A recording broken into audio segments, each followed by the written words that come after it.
phone call in 1910. So we're all here.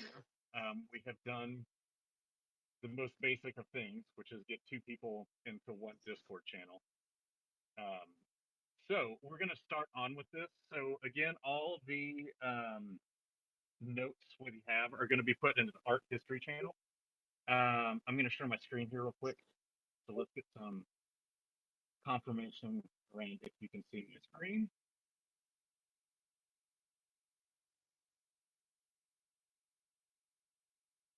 Can you guys see the screen?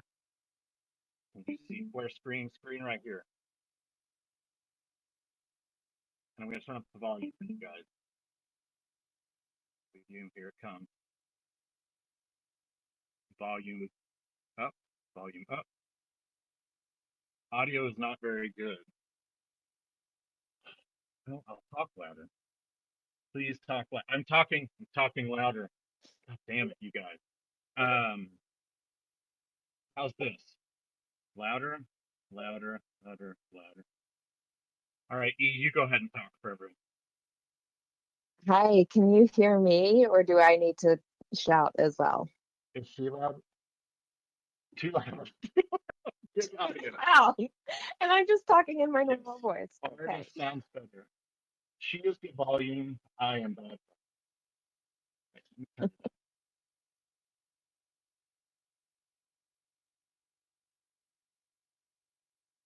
Okay.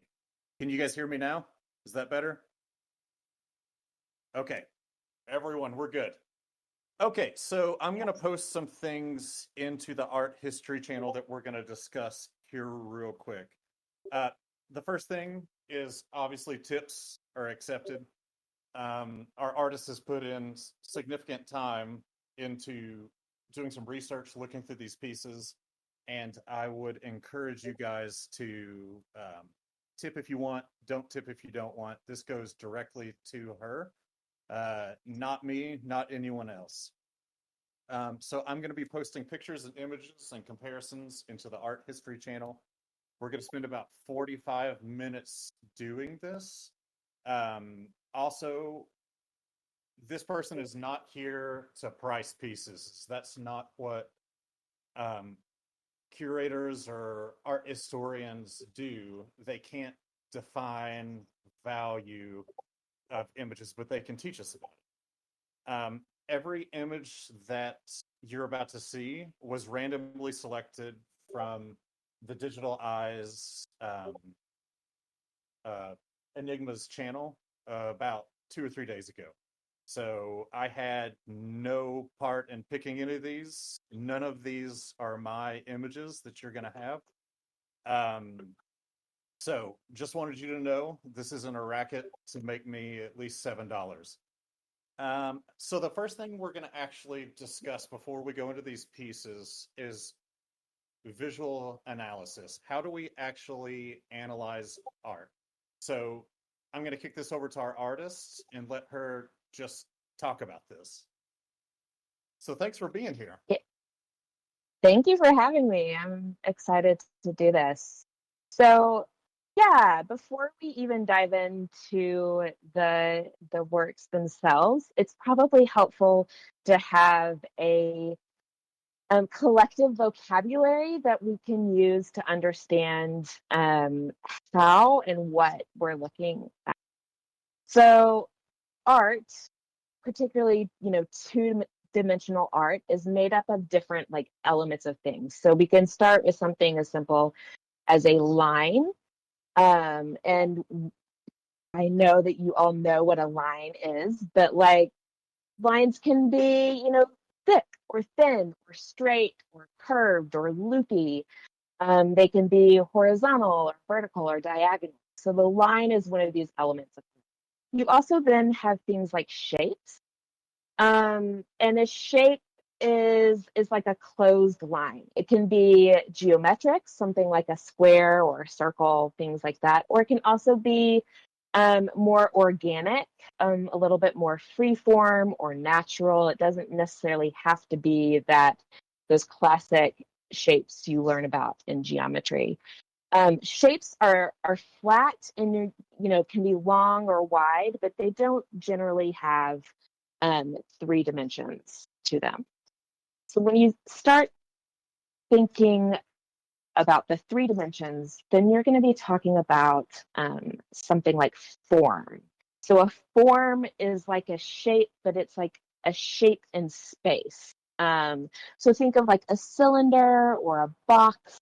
Those are forms, and it could be that it is a painting or a drawing or a 2-dimensional work of art, but it looks like it has this 3-dimensional form. So how are we doing with those so far? Good. I can keep going. Okay. Then another term that gets thrown around quite a lot is space. You'll sometimes hear the space around an object being described as the negative space. Even negative space has a shape, which you'll see in some of those kind of like visual brain teasers of, is it a rabbit or is it an old woman? Each of these spaces, whether or not it's negative space, depends on how you're looking at it and what the object is that you're focusing on.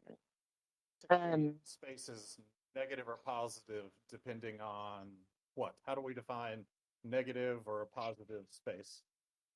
I mean, it depending on how you're looking at it. So if you're thinking of, it's really hard to explain this without looking at something. But if all looking at and have you look at it with us. So I'm looking at piece 1019.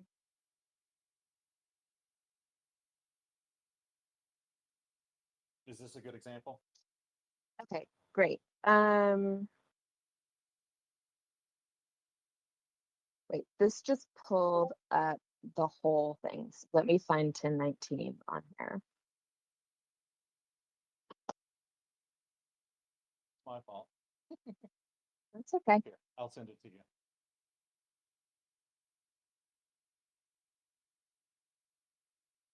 There you go. Okay.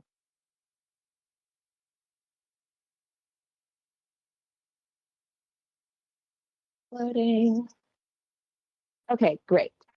So if you look at the rectangle that's pretty close to the middle, it has there are 2 triangles.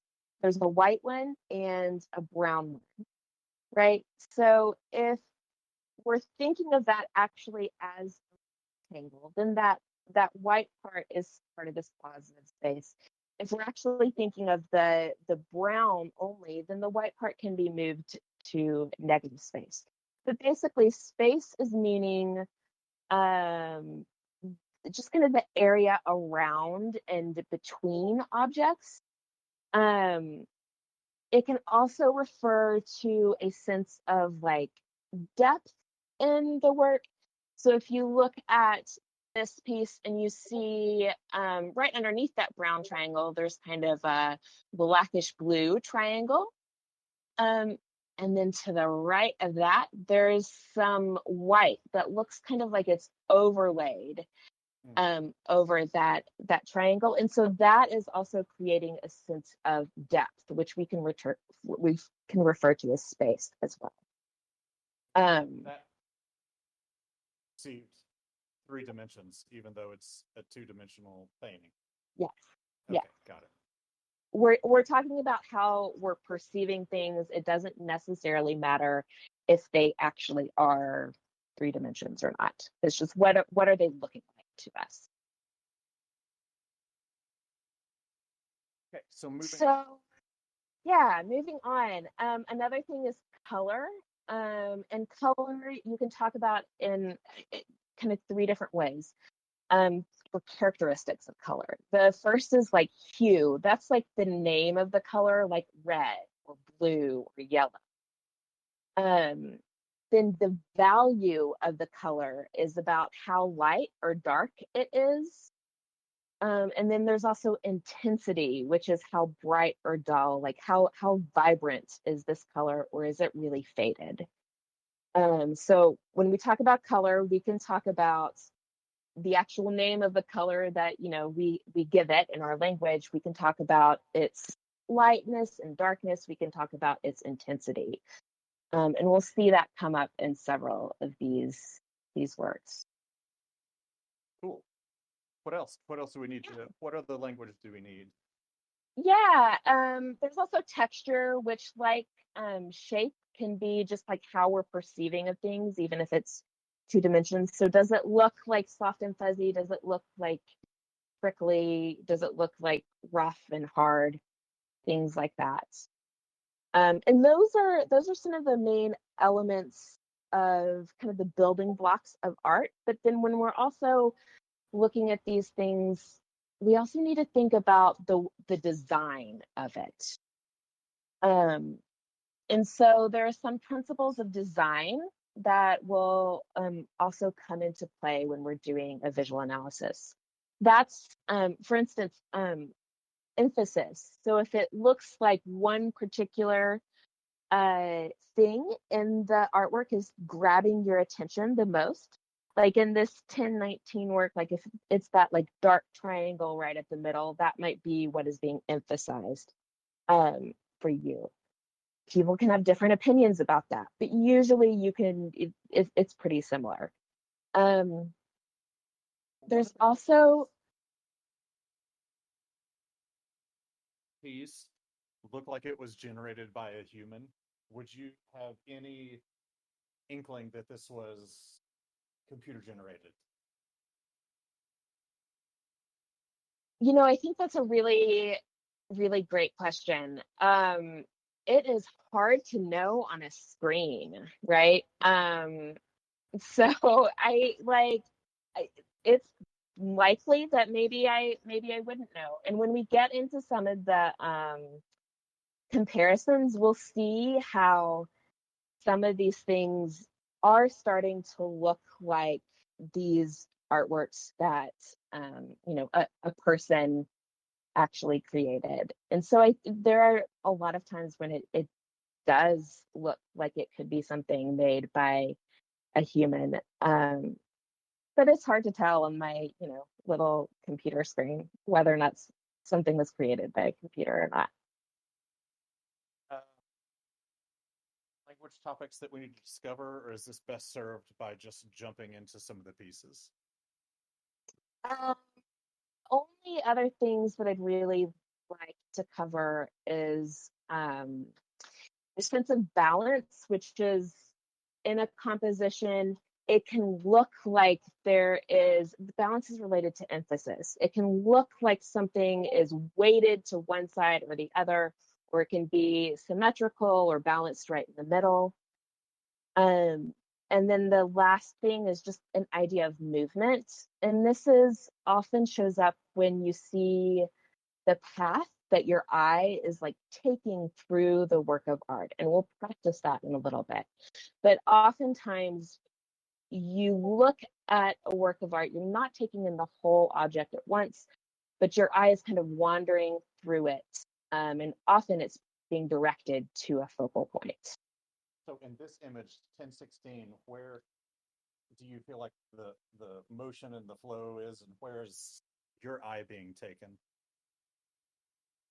Yeah, so when I look at this one first, I am drawn to that middle portion with the dark triangle. And I think that's for several reasons. One, because of the contrast between the darkness of that color and the white around it. But then also it's got a lot of diagonal lines that are kind of radiating from the center. So my eye wants to travel along and get to that central point. Got it. Is my voice loud enough? Loud enough, everybody? I'll speak up just a little bit. Cool. Okay, so let's jump into some of the pieces we have. Which one do you want to start with? Let's just start with that first one, object one.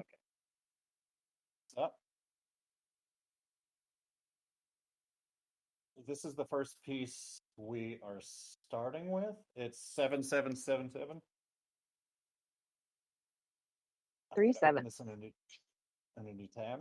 There we go. Awesome. All right, I've got it pulled up. Everyone in Discord can see it. Okay. So yeah, the first thing that I noticed about this is really just the intensity of the colors. So we have a lot of really vivid colors. Remember, the intensity means like how bright or how faded it is. And this one here, you have a lot of really like bright ones that are coming through.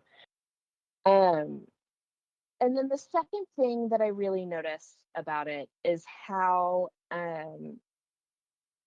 the composition is made up of little little shapes. They're kind of square-like, but they're not always square-like. But it's all kind of like coming together. And for this one, I immediately went to the work of Marc Chagall, who was a painter who lived for most of the 20th century. And part of that is because of this color. He's really well known for using this really intense blue, like you see here.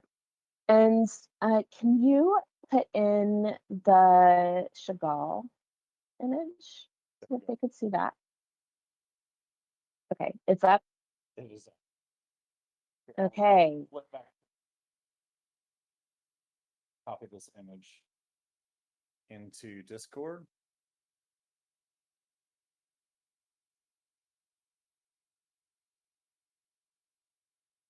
All right, everybody. It's loading into Discord, right. so you can put them side by side.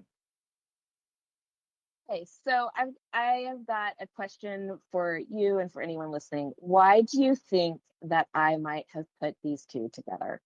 Because I think y'all know how to look at art and you can see these things, even if maybe you haven't had much experience with it.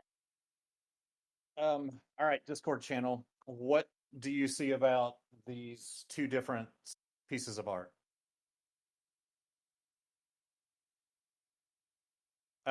Stained glass shapes.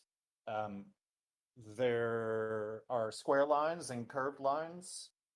The brighter colors stand out against the more bluish hues. Yeah, exactly. Those are all great responses. So even more than just, I know that Chagall likes to use kind of this bright blue. For me, I wanted to use this. These are called the America windows. They were made for the Art Institute of Chicago. They were actually done in 1977, which was when Chagall was 90 years old. So this is really late in his career and his life. But I wanted to go to the windows because for me, the interaction with the blue and the yellow here in this object, it looks like light breaking through. And there's something about the like fuzziness of the blue, particularly in the left-hand side and then the bottom, that looks kind of like cosmic and sky-like and really starts making me think of uh, stars and the cosmos. And so with these windows, Chagall is kind of has a blue wash over everything, but it's mostly kind of a sky. He's really well known for doing these like sky things with weird objects floating in them. And for me, that just really, it just like struck me as something that was a reference point for this. But this is not to say that this would be the only good comparison in art history for this sort of work. So can you also put up then the Kandinsky? Notes here. Oh, the yellow blue Yellow, red, blue. Got it. Let me find it. It's just below. Pulling it up.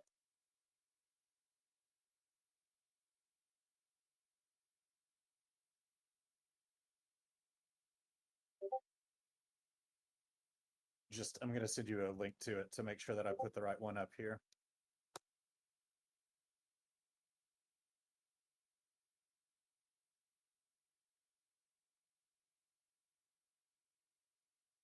Yep, that's it. Fantastic.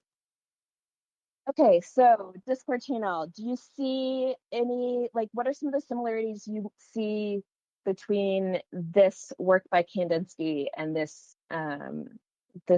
what is this? This is Ethereals 777. Or do you just think I'm crazy for making this comparison? Someone said there's a lot of layers. Okay. The lines are very strong. Yeah.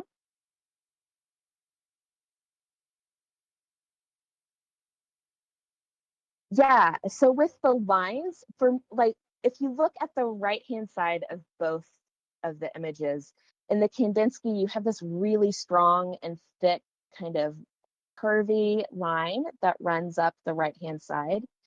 And it also really strikes me as you've got these collection on the Ethereal 777. You've got this collection of dark shapes that kind of come together and also form a wavy line that kind of grounds that image, and both of them are giving these works kind of a border on that side that kind of contain what's happening. So you picked this piece and the other piece because they both have similarities, but if you looked at it and didn't know how to talk about it, you would not associate these two pieces. Is that correct? Yeah, so you would not look at the Chagall America windows and think, wow, that really reminds me of Kandinsky's Yellow, Red, Blue. Other than they both have yellow and blue in them, they're not from the same style of art. Chagall is often working in like a surrealist moment or an expressionist moment, trying to kind of like heighten the emotions of things that you're seeing, whereas Kandinsky is a little bit more interested in the actual forms and those geometric shapes, particularly at this time when he's doing his work with this painting. And so there's something about this 777 object that kind of evokes different things when you look at it from different perspectives. So I bring in both of these because I want you to know that one, like, you can't just always make a one, like, say one-to-one comparison, like say, oh, this one's definitely Picasso, because there's multiple things happening in the work and you can look at it from different perspectives. And this is what a visual analysis is you can make an argument for something having meaning or recalling something or reminding you of something.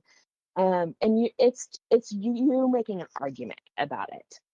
So there's not necessarily a right way and wrong way to be doing this, but these are just ways that we can look at it. And by emphasizing different things, we can get a different sort of understanding from it. So let me ask you this.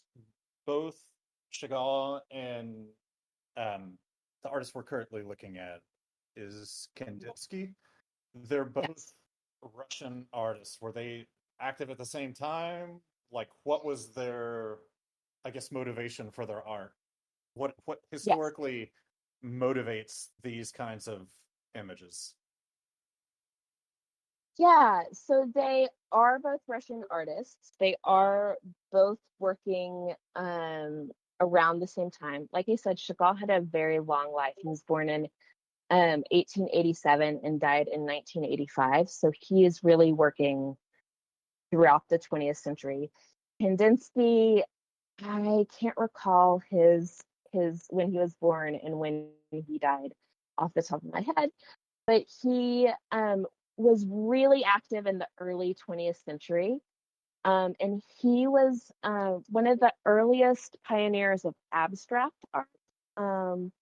He he did abstract works. He didn't really do figural works, whereas Chagall, if you zoom in on these windows or if you Google some of his other things, you'll see that he is really interested in figures and things that we can look at and say, like, oh, that's definitely a rabbi, or oh, that's a goat, which is not necessarily something you do when you pull up a Kandinsky work. You're like, oh, these are shapes, and they're working together in different ways. I see. So, questions from Discord about what we just covered. Let me find that Discord channel so that I can read words.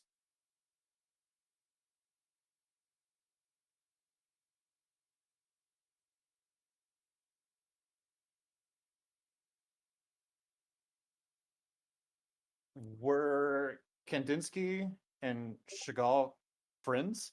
Do they know of each other's work?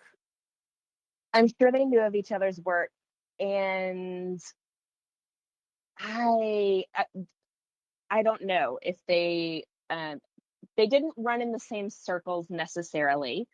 They might have been friends and might have known each other. I'm sure they knew of each other's work. Someone wants to know, will this be on the test? Yes. You have to know the dates too. Someone says I'm crumbling under the pressure. No test. You better sell all your pieces because you don't deserve them. Okay, I'll take questions here real quick while I'm loading up the next piece. So, what do you want to move to next? Let's actually move to Object 4. Got it. All right, I'm loading this up on the screen share.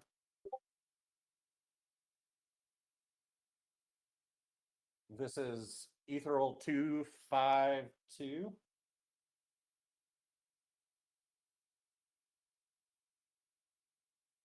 Okay, so I am really curious what y'all think when you first look at something like this.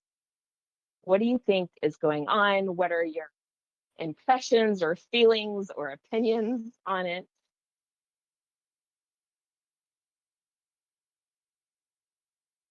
Someone sees faces. Favorite? Someone says they feel fear. Someone sees Your fear? flowers, purgatory, lava, depth of field. Someone said, I see my mom. No one said that. Okay, that's great. That's really, really great. So, yeah, to me, this comes across as a like classic surrealist painting. You know, we're thinking Salvador Dali, people like that who are creating these scenes that just look strange to us, and they're supposed to. I love that someone said, I love that we have different interpretations, like faces or flowers. The like fear and the purgatory is also really interesting. I think I took the Hieronymus Bosch link out, but at first I had a work by, he's a 15th century Dutch painter who is known for really wacky religious scenes. So I had that in there as well. But can you put up the Salvador Dali work? Sure. Okay.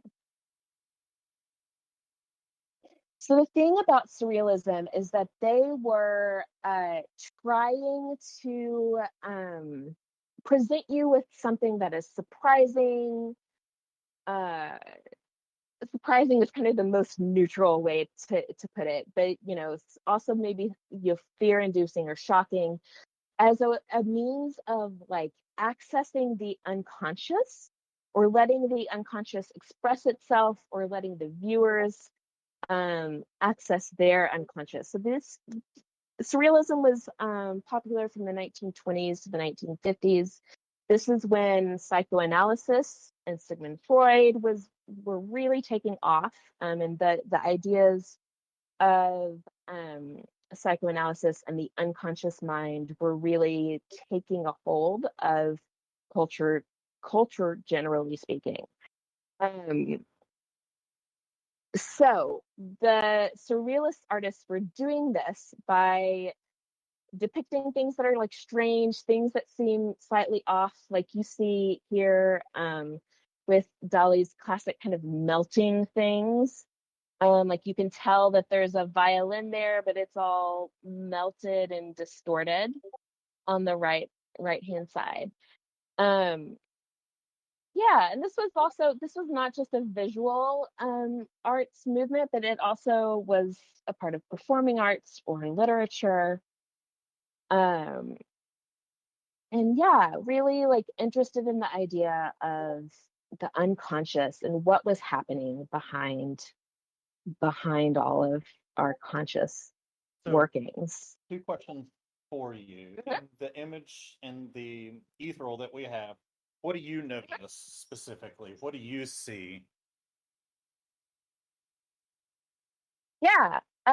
So for me, I feel like the kind of like blue-green elements on either side feel like waves. So it's some sort of like landscape or seascape is what my brain wants to make it into. And then because of that, this little like X figure down at the bottom, I want to make that into like a shipwreck. It looks like the mast of a ship that has been, beaten down by the winds and the rain. And all of it, and I think this is, I think this sort of thinking is really helped by the way the lines are working in this piece. So if you look at the like pinkish orange sections, you'll see there's lots of lines that are moving around in it, and they're pretty like swirly and give this sense of movement, like things being blown in the wind or waves crashing around. And then even as they get straight at the top, kind of the top right, it's still watery because it feels like waves going in and out. As they get further out, you see less of the movement and more they just become straight lines. I can definitely understand why someone would say flowers or faces too, though. What do you think about the row of lines in the kind of top left corner? I see like a bridge, but I think people could probably see teeth as well. There's something very human about this piece. Yeah, absolutely. And I think that is really, I think that's a great way of kind of getting to the psychology of what surrealism was trying to do. Like it does feel very human, maybe in a bad way, with those super pointy teeth. Fleshy. Yeah, fleshy, absolutely. It also could be quite vegetal, like those shapes with the what we're calling teeth also kind of remind me of like Venus flytrap plants. And going along with the kind of swirly flowers to the right of them. And you could also be thinking of more of a vegetal landscape with it. But I think whoever was talking about like fear and purgatory is right on in how I view this. There's something unsettling that, so when which is not to say that's a value judgment, but it's bad or good. It's just it looks like there's something unsettling happening. So let's talk about that. the term unsettling, I think all of us plebeians hear that term and we think of it as negative. How would you interpret that term into art? Um, well, right. So I actually do not mean it in any way as like negative. I mean it as, I mean, it's unsettling in the sense of the way that the surrealists wanted to unsettle you. So if you look at this Dali piece, which now I'm trying to scroll and find it on my thing. Here we go. Right. It is not like an image that you look at and you're like, yes, this makes sense. It's an image that your brain kind of has to work at a little bit. It has to get a little bit uncomfortable and try to do some work to figure out what's going on. And that process can be actually quite fun and interesting. And so unsettling can be fun and interesting, um, instead of just like scary and terrible as well. What other, so what was Dali's influence? What was he painting for? Why did he veer towards this style? What can you tell us about him as an artist and in any other artists that are similarly influenced in this way? Okay, yeah. So Salvador Dali was Spanish.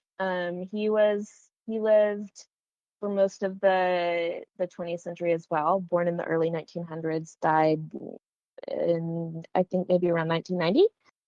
And he was, uh, by all accounts, kind of a weird dude. You know, he's known for this really like crazy mustache. You'll see he's got this pencil mustache that he curled in really elaborate things. So there's something about him that just was interested in the bizarre, and that certainly spurred him to join the surrealist movement in general. So he, he is really influential, quite famous, and became, particularly in the latter half of the 20th century after World War II, uh, became kind of a celebrity of the art world. Um, he was friends with people like Walt Disney and was, like hanging around with all of these people. Um, but what he was interested in and what other surrealists were interested in, particularly in the beginning, was the kind of like disrupting this idea that everything is ordered and has to be, right, and just like painted exactly as it appeared. So do you think he was bonding against modernity? I think so. I would say that he's a part of modernity, but he's responding against, um, certain elements of modernity. So the origins of surrealism are also like interested in like Dada, which was an art movement again in the early 20th century where people were really, trying to reject logic, and they would do, these compositions, kind of like they would do word salad poems where they would just put all sorts of random words together, and it didn't necessarily make any coherent sense. So surrealism is kind of coming out of that, and it's working with like surprising juxtapositions or like something that doesn't seem to go with it, that really is trying to like get beyond this really ordered sense of modernity and this logical sense of modernity, even though I would not say that it's reacting against all. Yeah. Yeah, it's So moving within it, but it's reacting to those pieces to it. when we talk about surrealism, it is a specific historical time period of art. Is that correct? Yeah, So talk about yeah, that real quick. yeah. So I think um, we can kind of date it to a couple of different things. The term surrealism was being thrown around in around the time of World War One a little bit, but the surrealists wrote, like, a group of artists got together, wrote a manifesto. This is something that happens in the 20th century where a group, and it's part of the reason why we have named art movements, because a group of artists would get together, they say, this is what we believe in, this is what we're advocating, and they would write up a manifesto. So the surrealists did this, and they had a manifesto, and it was in the first one was in the early 1920s. Um, Andre Breton is one of the people who wrote it. He's a famous surrealist. Um, and they kind of came up with a list of, these are the things that we are believing. This is what we're trying to do. Um, so is that helpful? That is super helpful. Okay, so let's move on to another piece here real quick and talk Yeah. through this. So piece, just move down the list to number 3. Yep, that looks Okay. good. All right, perfect. Let me put this into Discord.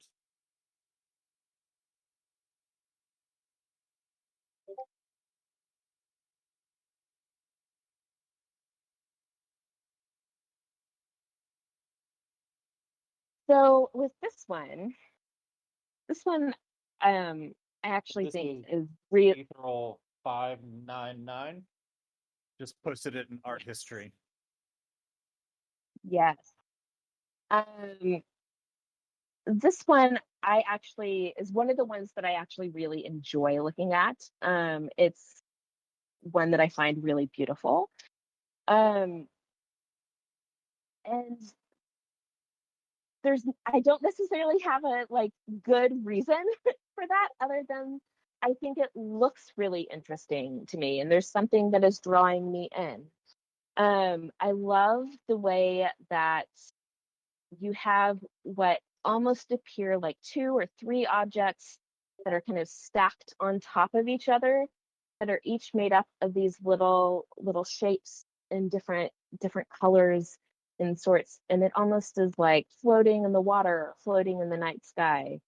um, when I saw this, I thought of the work of Alma Thomas, who's one of my favorite painters, so perhaps one of the reasons why I like it so much.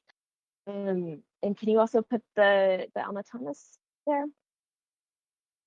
Yeah, so Alma Thomas is a really interesting figure. She was a Black woman who was a teacher in Washington, D.C. her whole life. And then when she retired at I think the age of 70, she started taking up painting really seriously, and studied color theory and got to be a part of the DC artists in the 1960s who were working with color theory, and kind of moved with some of them as well, kind of was showing with some of them and in their circles. But her work um, takes on a different form than these other painters. The other painters were just like using swaths of paint. They're called color field painters. They were just making abstract art that's just swaths of colors. But what Alma Thomas was doing was like this number 599. She was taking these little squares of color and putting them together to be different objects. So this one is the Eclipse. It's from 1970. Really only about a decade after she got serious about painting. And for Alma Thomas, one of the things to notice is that her work has a lot of natural or cosmological themes that become apparent in her titles. and maybe when you see the title, then you can kind of read something else into the image. Maybe you wouldn't get that before. But so for Alma Thomas, she was really fascinated by the moon landing and the space race that was happening in the 1960s. And she started taking these kind of spacey cosmological themes and translating them into abstract paintings. So this one obviously is an eclipse. Do people see how these pictures might remind me of each other, or does it seem strange? Yeah, they all said all the same things we did.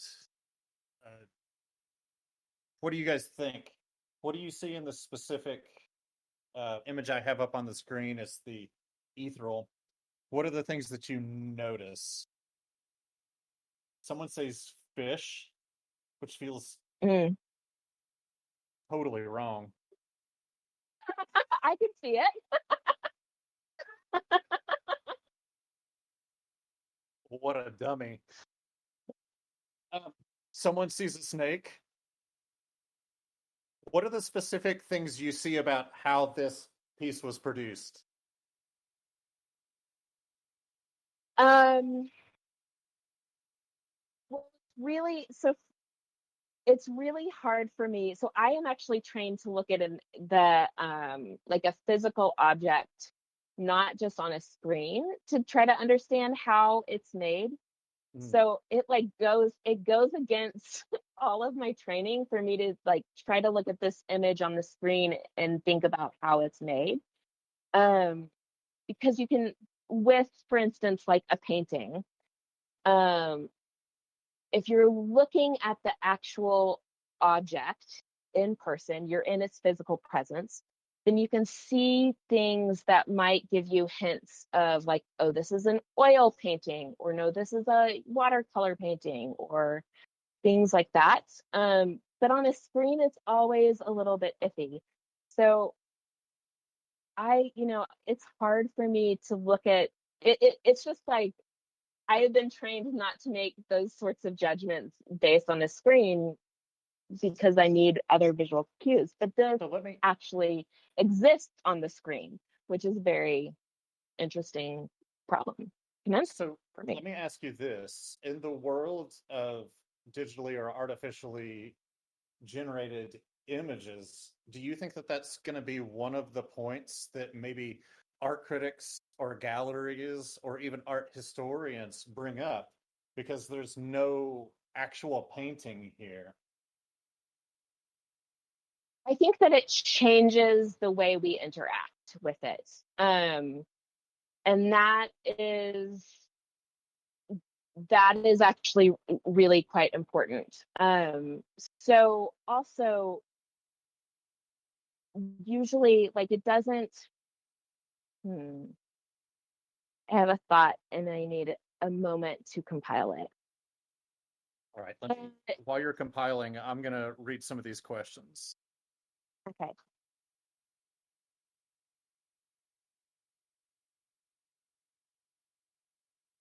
So in the art world, we've had something called internet art since the 1990s. So that's actually been around for quite a while now. And that is, there are gonna be things about this sort of art that changes the way you or in particular way a museum would collect it and display it. So right, when there's a physical painting, you buy and sell a physical object. And whoever owns that physical painting is the one who gets to hang it up, right?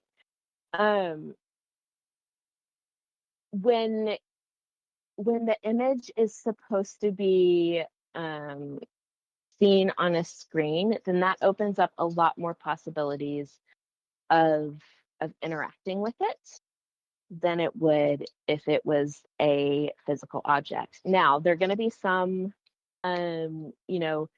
some people in the art world who are, more old-fashioned and want to see an actual physical object. There are going to be others, however, who have been working with like internet art for the past 40 years and will be much more open to it. So it's not necessarily something that hasn't been hasn't been around for a little bit, or the idea of there being art that doesn't actually have a physical form has been around for a little bit. But there's varying degrees of how people respond to that. And there's also inherent difficulties on how to access it and how to get that out to the public. Just like there would be with, a sculpture or a painting or whatever else. So if someone were to take this piece and actually print it out and put it on their wall, like, is there any kind of technology that would create textures, or do we need to invent a machine that like paints it for us? I mean, what are your thoughts on that? I love that question. I don't know if there's a machine that can like paint it and add texture. I really wish that there was, because that'd be amazing. And it would also then start creating different forms of this particular object. So, you can have, I'm thinking of like a wood block print, which is essentially like a stamp that you paint colors over and you make prints from it, but kind of each one comes out a little bit different.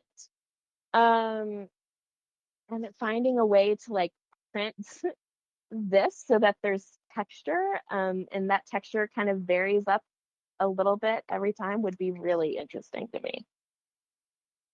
I love that idea. Someone go invent it. Yeah, let's move on to another piece here real quick. Okay. Which one do you want to pick? Which one do I want to pick?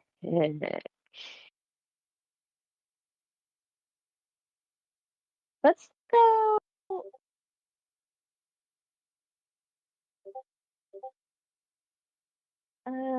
Actually, let's go to the last one, object number 9.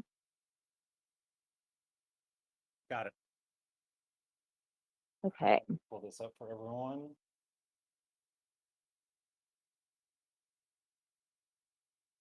This is Ethereal 448.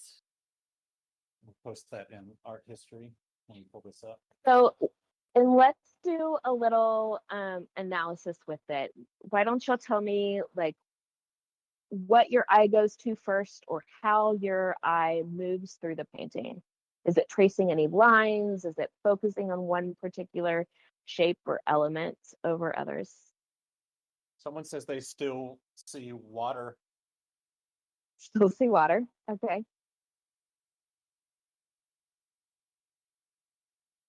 What about just like focusing on some of those early terms that we talked about at the beginning of this, like line or shape or color? How are all of those forcing your eye to notice certain things? So I'll read some of the comments. Spiderweb, Okay. city map. Someone says that all the lines converge in the top right hand corner. The center, the circle seems to be the focal point. The cracks force you to follow them. Grids. Yeah, that's great. Yeah, absolutely. Eternal hell and damnation. Same person who wrote Purgatory earlier. My own personal suffering. Yeah, I definitely think this upper right corner is the focus of the work. It's what's being emphasized. Feels like those lines, even the ones that are not necessarily pointing directly at it, are having you move towards that. Yeah, definitely. And I love that someone said city plan, because what I chose to pair with this is a work by Mark Bradford from 2015. Can you put that up for them? Sure can. And Mark Bradford is what has been described as a political action painter. So an action painter is someone like Jackson Pollock or Willem de Kooning, who are using like splashing and splatter to create their works, using dripping and things like that. But Mark Bradford is called a political action painter because he's not, while he's devoted to the abstract, he doesn't make works with, you know, seeable and understandable figures or people or animals or nature. He is deeply concerned with political and social matters. So the city plan kind of feel of this Ethereal 448 really reminded me a lot of some of Mark Bradford's works, where you see there's also these diagonal lines and things kind of radiating out. It is also like is evoking a city plan, but here he is using these techniques, these like the forms, the elements, the colors, all of these things that he's using in his composition are designed to like help spur our thoughts towards political or social actions. And this is one of the ways in which these sorts of works, these ethereals, are just going to be inherently different from artwork made by a human, because there isn't that intent of trying to get you to think about a particular social issue or to come away with a particular opinion. And so, you know, they can do these things, right? They can make us think of these things, but that isn't necessarily the program's intent when it is making this work. Does that make sense? That does make sense. Let's see if there's any questions here. You know, this is a really interesting kind of segue here, because when it comes to computer generated JART, JART, you guys haven't heard of that, art. The thing that you can do is you can tell the computer emotions. You can tell it specific ideas, and it might produce something along these lines. How do you think art collectors, art viewers would view synthetic emotion? Um, you know, How do you view it? What are your thoughts? how do I view it? Yeah, that's an easier question because I can't speak for everybody in the world. I think it's really fascinating. I also think that what's been interesting for me about looking into this project is that I find a lot of these things really beautiful and interesting, and I want to look at them more. Um, and I also think that if I were to sit down and write a research paper, I don't know that I could do it. I don't know that I could write a research paper about this, but I'm also a particular sort of scholar who is interested, who's more of a social historian via art.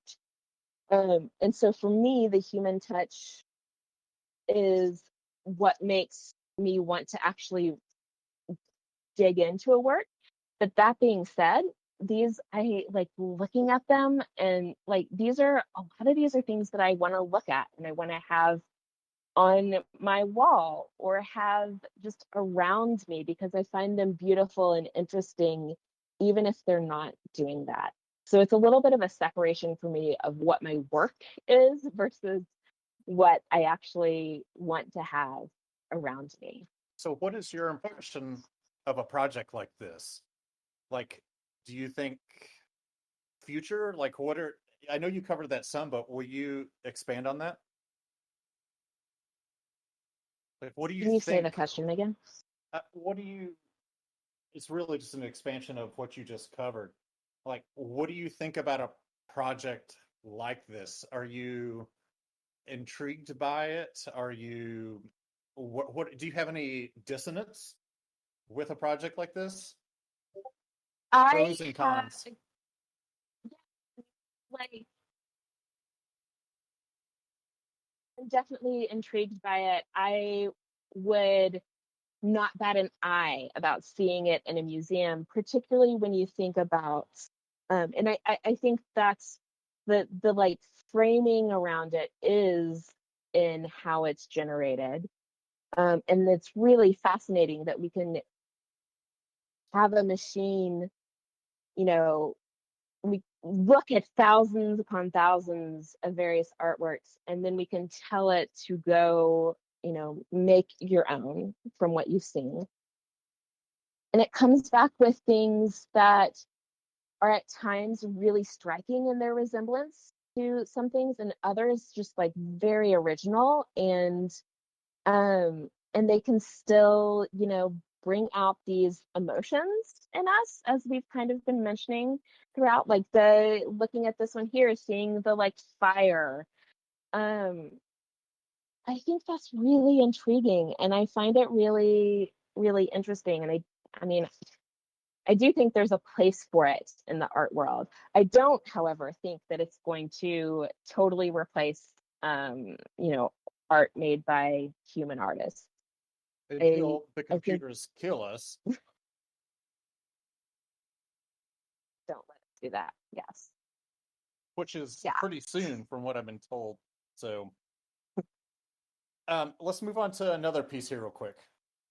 Which one do you want to go into? Let's see. Go with number 6. I am finding it. Okay, here we go. This is ethereal number whatever this shows me. 939. Here, let me post it in Discord for everyone. There you go. So what I'd like to know from everybody is, just on first glance, what does this remind you of? You don't have to worry about lines and shapes or things. Like, what do you think what does this scene kind of seem like to you?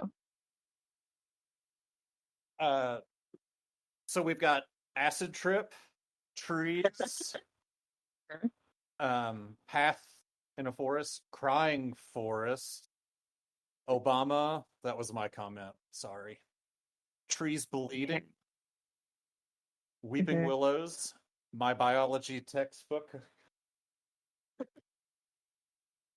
Yeah, Neon yeah. So graffiti. lots of trees.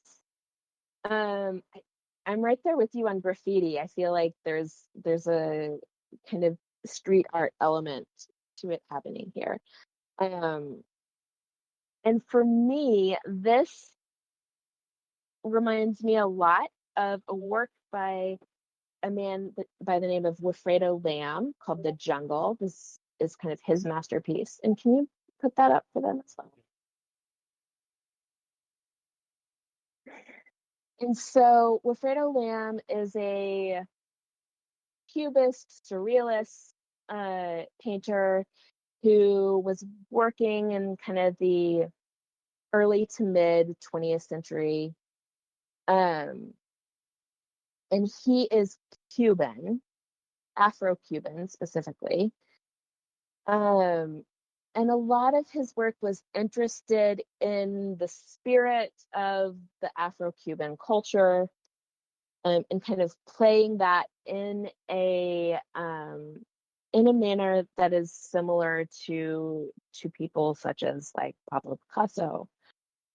Um, so with The Jungle, you can see there's people, there's these figures with these really long legs that are just kind of like poles. They've got these big, large feet, and it's the poles of their feet are kind of like the trees in the jungle. And this one, this 939, there's these vertical lines that are happening kind of throughout that make you think of trees, and the figures. You're not quite sure what it is, but they all work together. And it just really struck me that there were these, even with the forest green color and the things like that, really reminded me of Wilfredo Lamb in this. So let's go back to the ethereal. What Uh-huh. do you specifically see in this? So when I look at this, one of the ways that my kind of eye travels through it is that in the bottom center, there's white lines or white spaces. And it almost looks like it's a path leading into this forest, or a clearing or something. Just to the left and to the right, you have these strong vertical lines, but in this lower middle portion, you have these horizontal lines. And so that was really working to draw my eye inward, and it almost gives an impression of it moving backward in space. So not just being a two-dimensional work, but having a little bit of depth to it. I see like waterfalls and a path through the Waterfalls? forest, maybe Yeah, a forest on fire. What do you think about yeah. it being circular? Does that add to the piece, in your opinion? Because there's that negative piece does. there. Yes, it does. It absolutely makes it more interesting to me that it has these kind of soft, rounded corners, and most of the lines are just found contained in this circle-ish shape. That's like a nice framing to the work, and it really like forces your eye to go inward even more. I'm reading notes. Love pieces Okay. that have circular shape. So, Discord, I'm going to ask you the same question.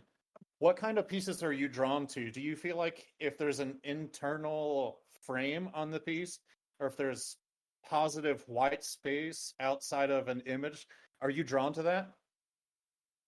I love frames. So do I. Red ones. I mean, Got it. I feel like this particular work would look just really great with in a, like a frame outside of the object, right? An actual frame, printed out, framed, hung on a wall, because of that interaction with the kind of negative space around all of the lines. But that's just Okay. my Let's impression. go to the very last one we'll look at, and then I might have you just scroll through the digital eyes first couple of few and just talk about what you see, and we can do that as a group. But let's look at the very last piece that you have in your notes, and then we'll pivot from that. Okay. There's actually, which one are you wanting to look at? But you tell me. Um,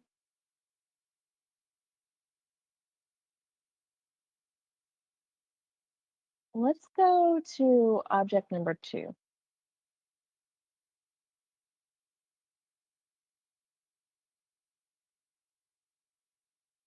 Okay, let me pull up object number 2.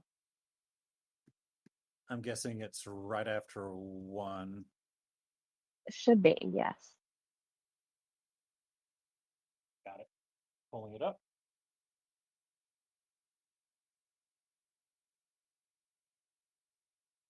It's 856, everyone.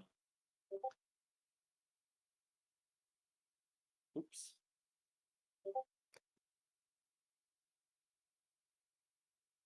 So with this particular ethereal, my eye very definitely starts in the lower left corner. There's an object that kind of looks like maybe it's a tree or a plant of some sort. It has those greenish strokes coming up. My eye is definitely starting there, and then it follows the path to the right a little bit and goes up, and then kind of goes back to the upper left corner. Or also there's a second path that my eye wants to go on, which is from, again, starting at this lower left plant-like shape and then going kind of diagonally to the right towards these other green shapes as we move through it. And my brain really wants to make this into a landscape, which is probably obvious for me calling this bit of color a plant. In part because of the kind of earthy tones of the work, and then in part also just because of the like way these shapes are formed. And with this one, can you put up the Picasso piece? Sure can. So this like really strikes me as very similar to an early Cubist work. Cubism was something that an art movement that was around from around 1905 through like World War I. So early 20th century art movement with people like Pablo Picasso, who are trying to reduce a landscape or a body into like geometric shapes, so that as you're looking at the painting, it looks like you're looking at it from multiple perspectives, but it's really quite flat. Kind of the classic Picasso face where you see her like in profile, but also like half of her face is in profile, but the other half is kind of like looking at you straight on. That's what Cubists were really trying to do. So reduce things down to geometric shapes and give you views of one location or body from multiple angles in one painting. So here, when we go back to this ethereal and we think about Cubism and that image from Picasso, it even like my brain even more wants to make this into a landscape, maybe like a hill with plants and houses that have just been reduced down to these core shapes. What do you guys? Any thoughts or questions? Yeah, what do you guys see in this? Do you guys see the comparison between the Picasso? Someone says they see a tropical farm. I see that as well. Yeah. The ledges, yeah. That's I like that. Those lines you see in the top right corner of the ethereal, you kind of want to make it three-dimensional. Yeah. I totally see the similarities. It's harder to pin the expanse to a real world scene for me. I don't really see the 3D aspect of it. Because they're just stupid. Just kidding.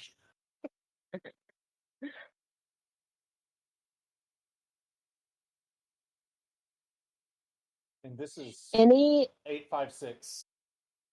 FYI. Does anybody have any questions about like this ethereal or others that are similar to it?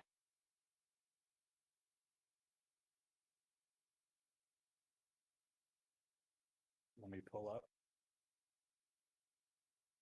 Okay, let's move into some questions here about this piece. And then I'm going to have our artists just randomly look through the digital eyes. Why don't people like suggest ones to me if Awesome. you want to? Because I've chosen a bunch, so maybe they want to talk about some others. 630. Are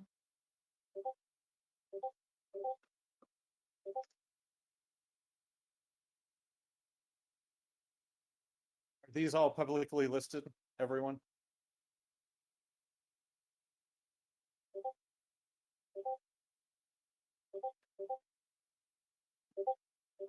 Okay. 630. I don't see it in here. Hey, post the actual links. Do me a favor, Discord, and post the links to these so that I don't have to search across the board for you guys. All right, here we go. All right, I'll send this to you. Ooh, that's a really good one. I like that. Okay, let's see what we got here.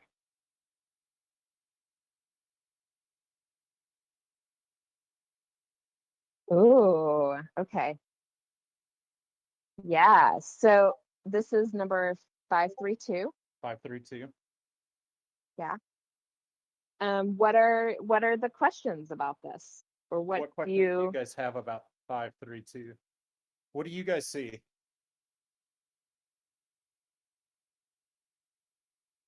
Organs inside a tree? Parrot vibes? Yeah.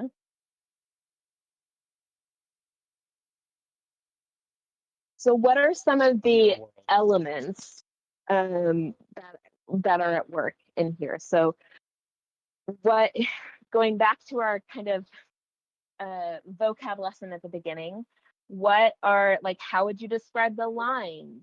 Would you say that there's movement to the piece? What sort of texture does it have? Are the colors vivid or dull? Honeycomb textures? Honeycomb textures. But can we describe honeycomb in a different way too? Like, what does that mean? Muted tones, but also brilliant. That's pretty, that's an interesting juxtaposition. Yeah, so remember,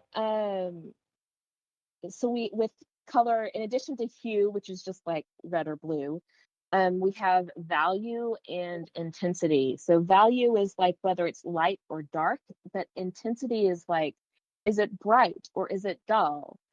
So sometimes something can be bright and dark, and sometimes something can be bright and very light or not very dark. Circular with lines descending.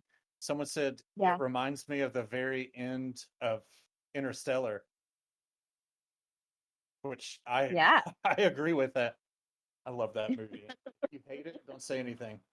It's genius. Also a documentary. It's my favorite documentary.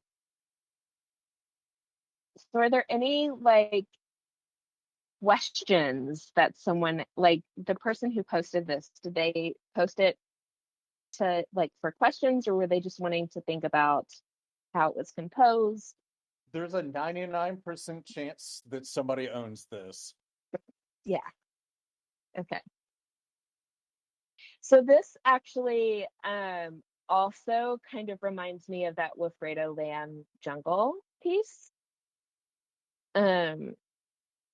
Because there is something, what was the first comment that someone made? Like the inside of a tree, like the anatomy inside a tree or something. There is something vegetal about it, right? There's some sort of like plant life thing happening.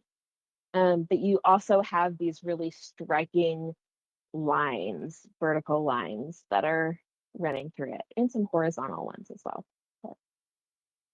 Okay. Any last questions for you guys? We need to move on. And so any last questions? It can be about anything, GAN art. It can be about these pieces. What do you want to ask our visiting artists?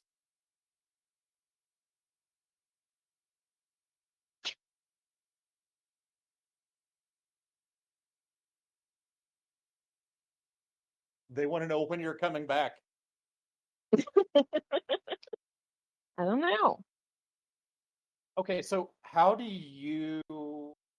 we've touched on this a little bit, but how do you view computer generated art? What is, if you don't know it's computer generated, or let's say you do know, do you undervalue it, overvalue it? What does it do in your mind? I mean, first of all, I definitely like. I think knowing that it's computer generated, probably, as opposed to not knowing that it was computer generated, probably makes me value it more. Just compared to if I was looking at the object, um, and not and thinking it was done by a person. And I think in part that's because it's an interesting project. The project behind it of of kind of essentially having a computer educate itself on these types of abstract art and then go off and make its own, I find really interesting. Whereas if it was just someone, trying to do this on their own, maybe I would be less interested. I don't know. So I think I'm not 100% certain, but I think that knowing that it's computer generated makes me appreciate this series more. I'm writing that down.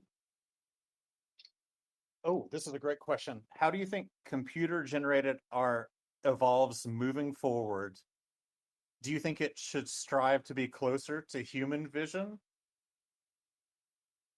That's a fantastic question. That is a fantastic question. I think there is possibility for brilliance in both ends of that spectrum. I'm a little bit more interested in just like seeing what a computer would come up with like totally on its own than I would be in seeing it try to copy like the Mona Lisa or something, because I know it can do that and make a perfect copy of it. But so I would love to see it just kind of go off on its own and do something totally new.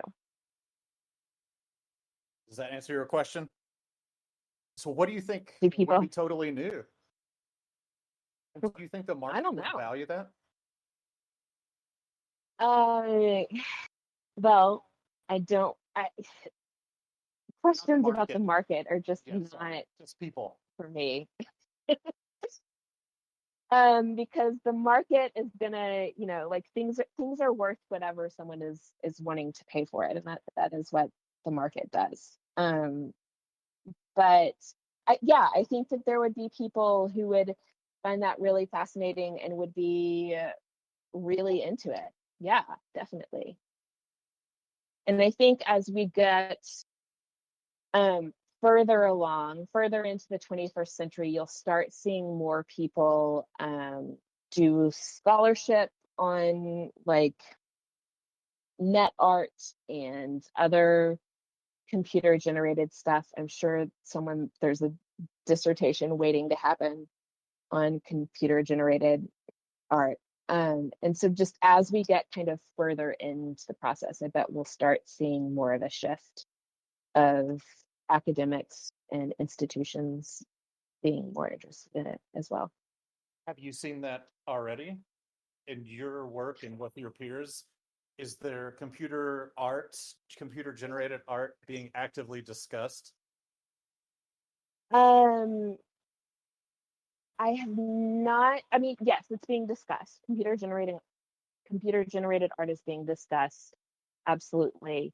I have a colleague who did a dissertation on internet art, and internet art is kind of a specific subfield where that is utilizing the web in art creation, and you can Google to kind of learn more about internet art. So there's been work done on things like that. Yeah, but I would, if I had to place a bet, I would bet that we will see more and more scholarship being done on this sort of art. I don't know that it would like it'll turn into like the most popular. Like I don't think it's going to necessarily overtake some of the traditional canon, but I think it will start to have its place Do you within. think there will be contention between artists who have similar styles versus a computer? Oh, of course. Yeah, absolutely. I think that there are going to be some people who get worked up about it, and I think there are going to be some people who find it interesting and cool. There'll be as many reactions as there are people paying attention to it. But yeah. Okay, any last questions, you guys?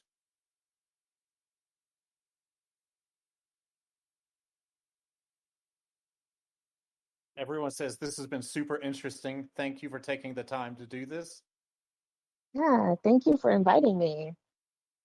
Would she ever use an AI and as an artistic tool in your own work? Uh, so I am a photographer. I'm not a painter or drawer or anything like that. And so I am already using lots of tools, although I will say I tend to prefer like the old school film and darkroom type of photography. There's just something meditative for me about that process. Okay, well, I think that's it for us. I'm going to shut this down.